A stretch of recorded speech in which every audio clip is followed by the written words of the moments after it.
जय हिंद मित्रांनो, स्टडी जी के मराठी या यूट्यूब चॅनलमध्ये आपलं स्वागत आहे. पहिला प्रश्न पहा. जातपात तोडक मंडळ या संस्थेची स्थापना कोणी केली? तर पहा, खालील का ऑप्शन दिले, तुम्ही सोडून पहा.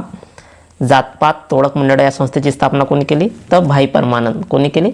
भाई परमानंद यांनी केली. पुढचा प्रश्न पहा. पुढचा प्रश्न आहे,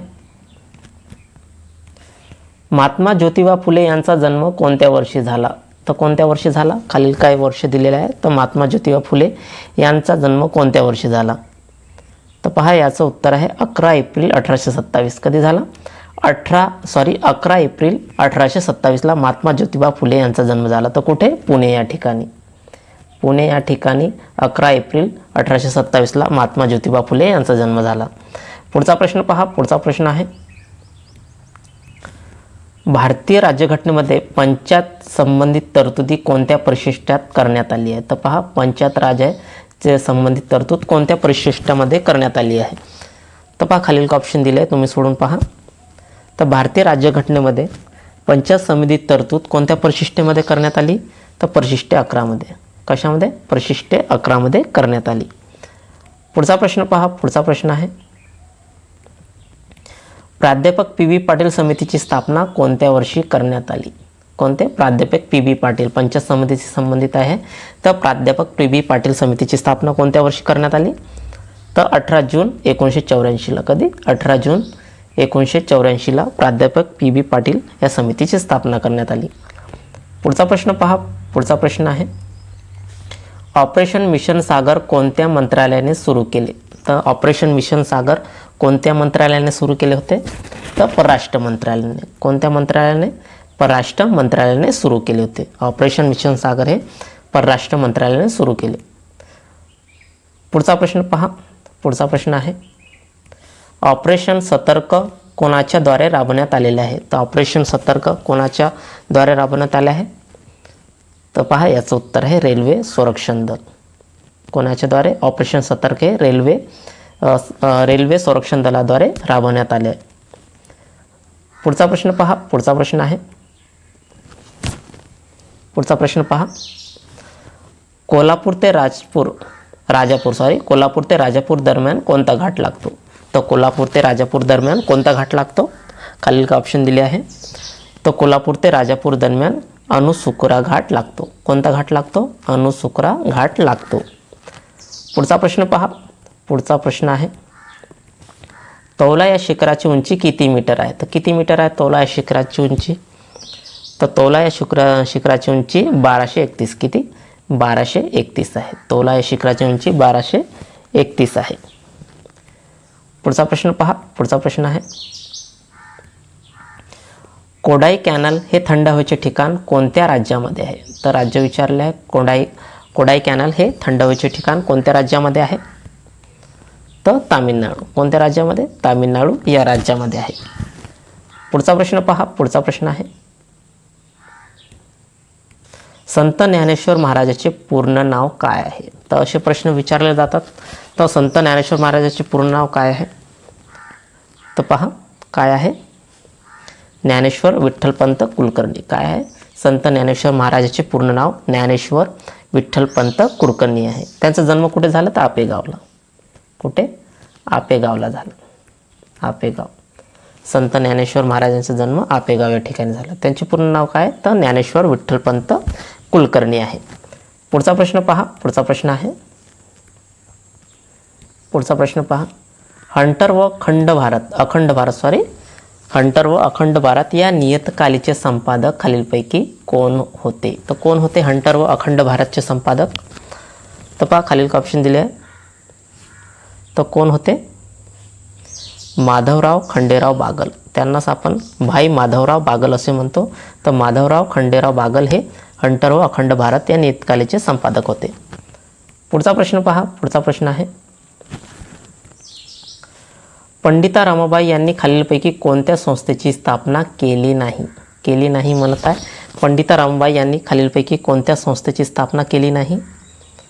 तर स्त्री विचारवंती संस्था.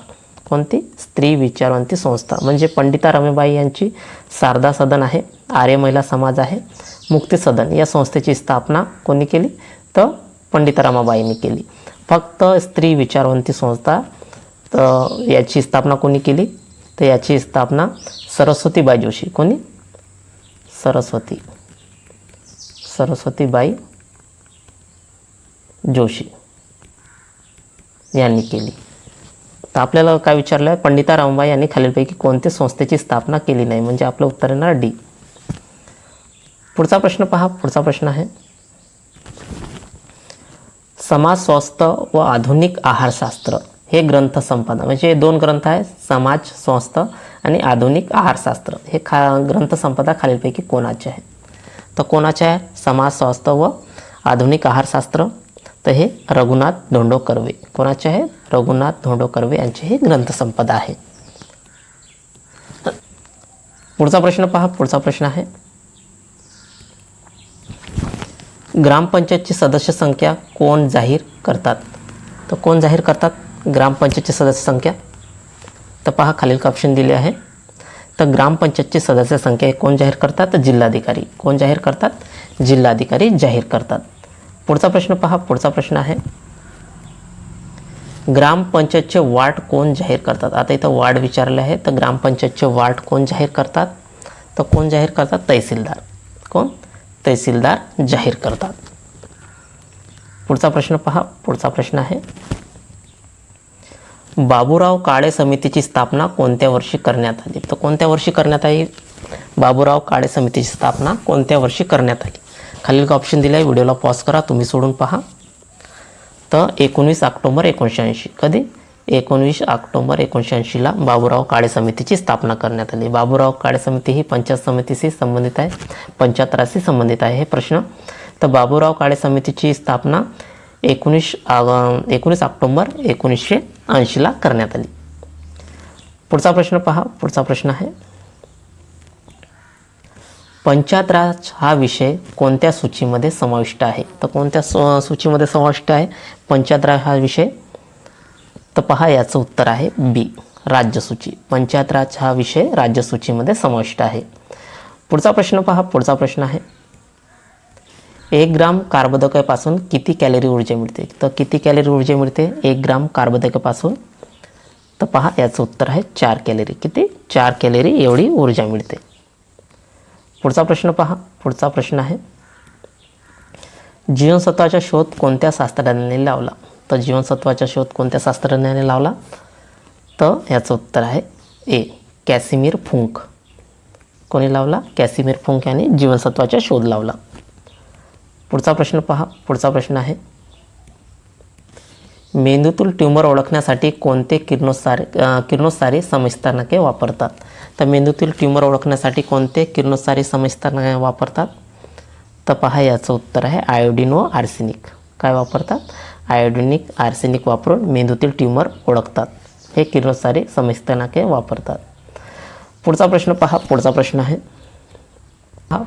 पुढचा प्रश्न आहे, राष्ट्रीय बालिका दिन केव्हा साजरा केला जातो? तो केव्हा साजरा केला जातो राष्ट्रीय बालिका दिन? तर राष्ट्रीय बालिका दिवस 11 ऑक्टोबर. कधी? 11 ऑक्टोबरला साजरा केला जातो. पुढचा प्रश्न पहा. पुढचा प्रश्न आहे, तर पुढचा प्रश्न पहा, मानवी जिभेच्या शेंड्यावर कोणती चव जाणवतात? तर पहा मानवी जिभेच्या शेंड्यावर जे जिभेचे शेंड आहे तर त्यामध्ये कोणती चव जाणवतात? तर पहा याचं उत्तर आहे बी, गोड चव. मानवी जिभेचा जे शेंडा असतो त्याच्यावर गोड चव जाणवतात. पुढचा प्रश्न पहा. पुढचा प्रश्न आहे, भारतीय राज्यघटनेच्या कोणत्या कलमामध्ये शेती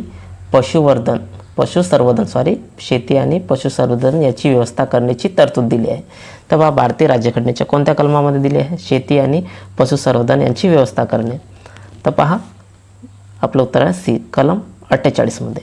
भारतीय राज्यघटनेच्या कलम 48 मध्ये शेती व पशुसंवर्धन याची व्यवस्था करणे ही तरतूद दिली आहे कलम 48 मध्ये. पुढचा प्रश्न पहा. पुढचा प्रश्न आहे, भारतीय राज्यघटनेमध्ये पक्षांतर विरोधी तरतूद कोणत्या परिशिष्टेमध्ये दिली आहे? तर पहा पक्षांतर विरोधी तरतूद विचारली आहे. तर भारतीय राज्यघटनेमध्ये पक्षांतर विरोधी तरतूद कोणत्या परिशिष्टेमध्ये दिली आहे? तर परिशिष्ट 10 मध्ये. कशामध्ये? परिशिष्ट 10 मध्ये दिली आहे. तर विद्यार्थी मित्रांनो, हे आपले 25 प्रश्न होते. जर तुम्हाला व्हिडिओ युजफुल वाटले असेल तर आपल्या चॅनल नक्की सबस्क्राईब करा, लाईक करा, शेअर करा आणि कमेंट्स करा. धन्यवाद. जय हिंद, जय महाराष्ट्र.